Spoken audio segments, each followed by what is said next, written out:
บาปซ้ำกรรมซัดจริงๆนะครับท่านผู้ชมนี่คือเป็นภาพบรรยากาศนะครับนะอยู่ในเขมรนะพี่น้องอยู่ที่กำปงจามนะก็ถือว่ามีเหตุเพลิงไหม้นะพี่น้องเยอะมากนะนี่พี่น้องเสียหายผลกระทบเสียหายเยอะมากซึ่งก่อนหน้านี้ก็ดูถูกประเทศไทยนะพี่น้องเนาะดูถูกประเทศไทยใส่ร้ายประเทศไทยวันนี้ก็มีทั้งน้ำท่วมมีเหตุเพลิงไหม้นะพี่น้องเนาะน่าจะเป็นร้านอาหารร้านคาราโอเกะประมาณนี้นะพี่น้องเพราะว่ามีเก้าอี้มีอะไรต่างๆนะพี่น้องเนาะเนี่ยนะมีสถานที่ที่ไว้นักร้องขึ้นร้องเพลงนะถือว่ามีผลเสียหายนะพี่น้องเนาะคือแน่นอนแหละในสิ่งที่มันเกิดขึ้นก็คือทางเขมรเนี่ยทำร้ายจิตใจคนไทยเยอะนะพี่น้องวันนี้บอยอดมาเห็นแล้วก็คือไ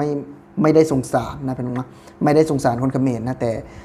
สะใจนะครับพี่น้องสะใจที่คนเขมรเองได้เจอจากการเหยียบย่ำน้ำใจคนไทยนะครับพี่น้องเหยียบย่ำน้ำใจธงชาติไทยวันนี้เขาได้เจอกับตัวแล้วพี่น้องนะอยู่ที่เสียมเรียบนะครับก็มีเหตุการณ์น้ำท่วมนะพายุบัวรอยก็หนักอ้อนวอนขอร้องคนไทยนะครับพี่น้องวันนี้นะจะขอร้องคนไทยอีกไหมเมื่อสภาพเป็นแบบนี้แน่นอนแหละคือสิ่งที่เกิดขึ้นล้วนแต่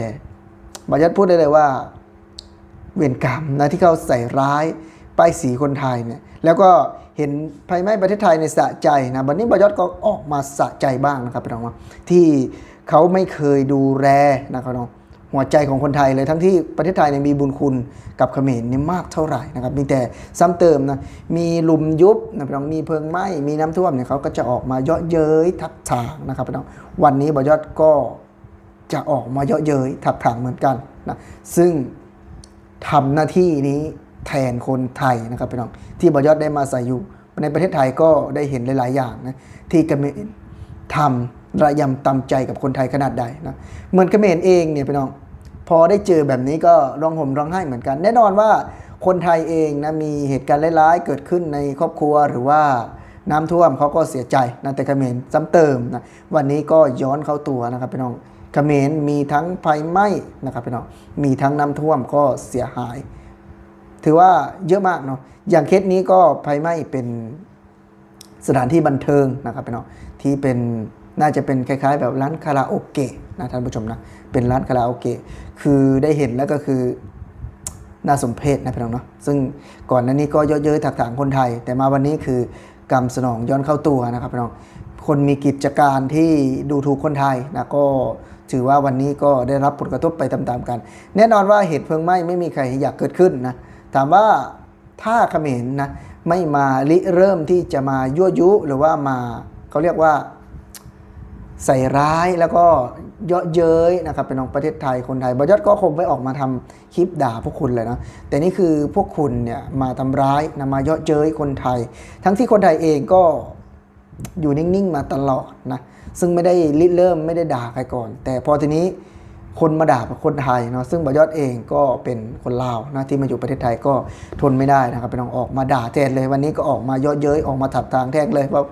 สะใจเลยบอยอดพูดอย่างนี้เลยเพราะว่าเหตุการณ์เหล่านี้นะครับพี่น้องมันส่งผลกระทบนะจากการที่ดูถูกประเทศไทยแล้วพอเจอกับตัวเนี่ยก็ถือว่าเสียหายหลายล้านนะบอยอดพูดได้เลยว่าเสียหายหลายล้านแน่นอนว่าที่นะแต่ละที่นะมีขอบมีเขตนะแต่ว่าเขมรนี่ไม่มีเลยเนาะไม่ว่าจะเป็นเหยียบย่ำธงชาติไทยนะครับเหยียบย่ำหัวใจของคนไทยนี่ทำมาหมดแล้วนะครับ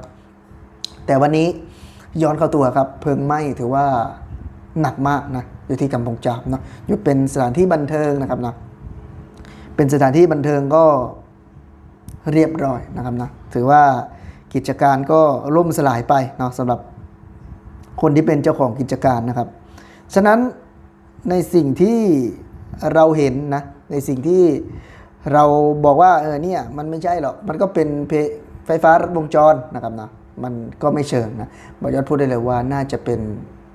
วิบากกรรมหรือเปล่านะที่เยาะเย้ยนะครับพี่น้องที่ถักถางคนไทยดูถูกคนไทยสารพัดวันนี้ก็มาได้เห็นกับตาแล้วเนาะมาได้ดูแล้วว่านี่มันคือเรื่องจริงนะมันคือสิ่งที่เกิดขึ้นกับพวกคุณที่ทำร้ายจิตใจของคนเขมรเนี่ยด่าทอคนไทยหรือเปล่านะอันนี้ก็ให้ทุกคนพิจารณาดูว่ามันเป็นเพราะอะไรกันแน่แน่นอนแหละบอยอดเองก็ไม่สามารถที่จะระบุได้นะว่ามันเกิดจากอะไรนะค คนบอกว่าจากไฟฟ้ารัดวงจรเนาะบอยอดไม่เชื่อนะบอยอดไม่เชื่อแต่บอยอดเชื่อจากการกระทำของคนเขมรที่ทำร้ายจิตใจของคนไทยแล้วคนไทยคิดอย่างไรครับว่าเชื่อไหมว่าเวรกรรมมีจริงเชื่อไหมว่าสิ่งที่เขมรทำเนี่ยมันย้อนเข้าตัวนะครับพี่น้องมีเหตุเพลิงไหม้นะด่วนหนักมากเนาะถือว่าเป็นเท่าฐานกันเลยทีเดียว ซึ่งหมอยอดเองก็เป็นคนหนึ่งนะครับพี่น้องที่นับถือศาสนาพุทธเนาะก็เป็นคนหนึ่งที่บอกได้เลยว่า ถ้าเห็นประเทศไทยถูกรังแกนะพี่น้องประเทศไทยถูกทำร้ายก็พร้อมเต็มที่นะครับพี่น้องเพื่อจะปกป้องประเทศไทย เพื่อจะปกป้องพื้นแผ่นดินไทยที่หมอยอดได้อาศัยนะครับพื้นที่ทำมาหากิน เพราะฉะนั้นสิ่งที่เกิดขึ้นในวันนี้มันล้วนแต่เป็นโชคชะตานะครับเป็นโชคชะตาเป็นฟ้าลิขิตของเขมรนะที่ได้